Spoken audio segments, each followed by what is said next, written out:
الصلاة والسلام ألا بذكر الله تطمئن القلوب. عملنا بقى شوية القرص دي كده لجوع بالليل. انتوا عارفين بقى الشتاء والمعجنات بتبقى حلوة ازاي وبتدفي كده في بالليل، وبتعملها كده جنب كوباية شاي كده بلبن، جنب كوباية شاي.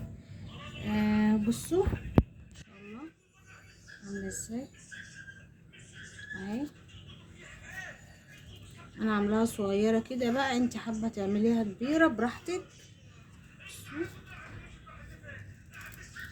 اهو يلا بينا بقى نشوف الطريقه مع بعض، ويا ريت لو عجبك الفيديو ما تنسيش تشتركي معايا وتعملي شير ورايا. ولسه ما شاء الله فاضل صاج كمان معايا اهو، غير اللي اتاكلت منها وهي سخنه. بصوا عايزه اوريكم، بصوا نافخه وعامله ازاي. بصوا ما شاء الله، بصوا طريه وعامله ازاي اهي.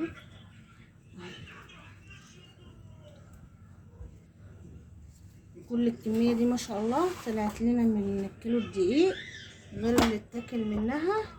يلا بينا نشوف الطريقه، ويا ريت لو عجبك الفيديو ما تنسيش تشتركي معايا وتعملي لي شير او لايك. معايا كيلو من الدقيق، حطيت عليه معلقتين من السكر، نص معلقه من الملح، حطيت الكيس الخميره الفوريه، حطيت ظرف من الفانيليا، حطيت نص معلقه من البيكنج باودر عليه.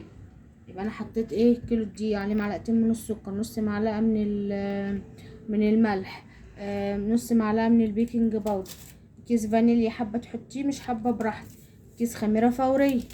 طبعا هيبقى معايا لبن، ميه، الموجود عندك لبن قاطع، لبن رايب، المتاح عندي.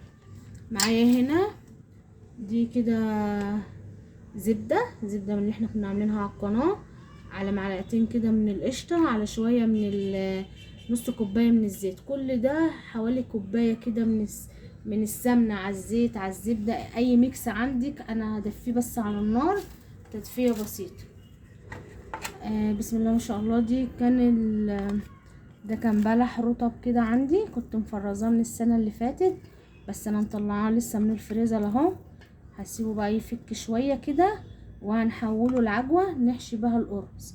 لو انت عايزه تجيبي عجوه جاهزه براحتك، بس ده كان متفرز عندي من السنه اللي فاتت، والفيديو كنت منزلاه على القناه. هعجن بقى القرص. انا هعمل ما بين ميكس ما بين الميه وما بين اللبن. انت بقى هتعجني بلبن رايب، بلبن حليب، ميه ولبن اللي موجود عندك، بس دي الحاجات بتاعه العجين. نزلت كده بكوبايه، هما خدوا مني المج ده السمنه على الزيت اهو. هبس بقى العجينه كلها كده، كل دي كده هبسه مع العجينه الاول. عندك السمسم، عندك حبه البركه، عندك شمر، عندك ينسون، اي بقى منكهات انت بتحبي تحطيها ضيفيها عندي. انا هبس بقى العجينه وارجع لكم. انا ضفت كوبايه من الحليب، وهنزل بكوبايه كده من الميه اهي، لحد ما اشوف العجينه بقى هتاخد مني ميه تاني ولا هتحتاج مني ايه. انا نزلت كده بكوبايه حليب وادي كوبايه ميه. هلم بقى العجينه وهشوف هتاخد مني ربع كوبايه، هتاخد مني شويه، نص، على حسب بقى ما العجينه هتتلم معايا. هعجنها بقى.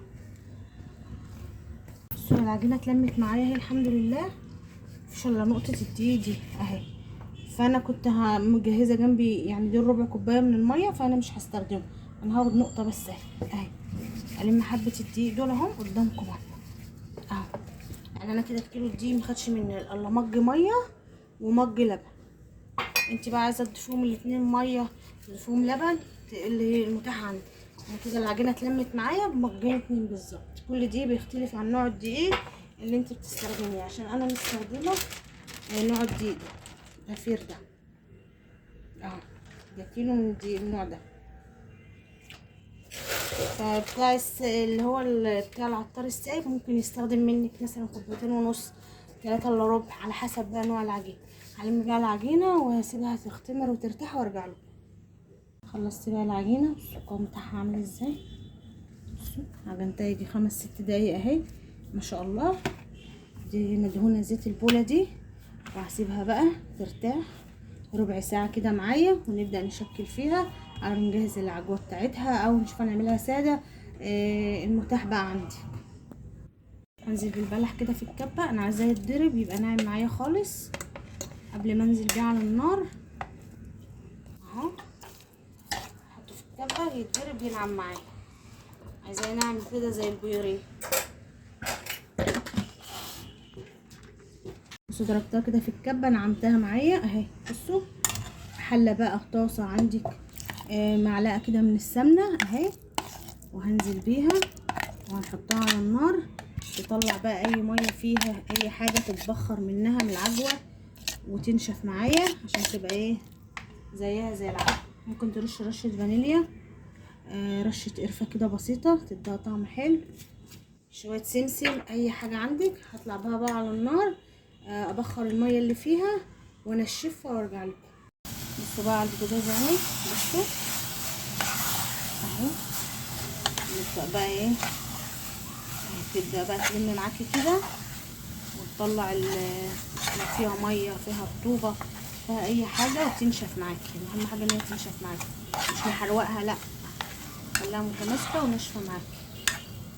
خلصها بقى وارجع لكم. شوفوا بقى كده استوت معايا اهي.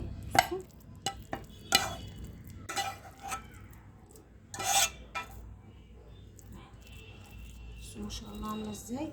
عايزه اقول لكم ريحه القرفه تحفه تحفه كده. وحطيت فيها عندي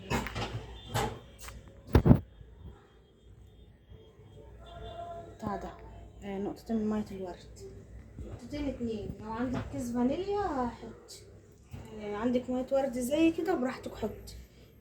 انا استخدمت نقطتين من ميه الورد، وهسيبها تبرد عشان نعرف نكورها. ايدك يا ماما، ايدك. ورشه سمسم اهي كمان اهي. بصوا كده انا بعيش بايدي زيت كده اهو، واقعد مثلا كوره كده اهي بلفها كده اهي، بس لازم تكون عايزه ايدك زيت كده اهي اهي. هكمل بقى الكميه اهي وارجع لكم. بصوا العجينه ارتاحت معايا اهي، بسم الله ما شاء الله عامله ازاي اهي. ناخد بقى منها كده نكور. حابه بقى ايه القرصه بتاعتك كبيره، القرصه بتاعتك وسط صغيره، انا بحبها الحجم ده كده، اكبر من الايه من البيضه بشويه اهي كده. ما بتدهنيش الصغير لا سمنه ولا زيت ولا اي حاجه، بس بتسيبي مسافه كده عشان القرصه لما تبططيها.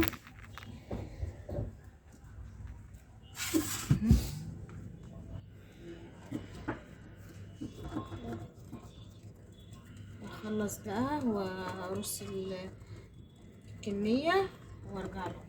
هناخد بقى حته من العجينه كده نحط فيها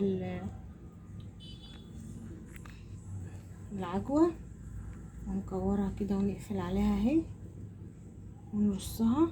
نعمل واحده تانية. بسم الله الرحمن الرحيم.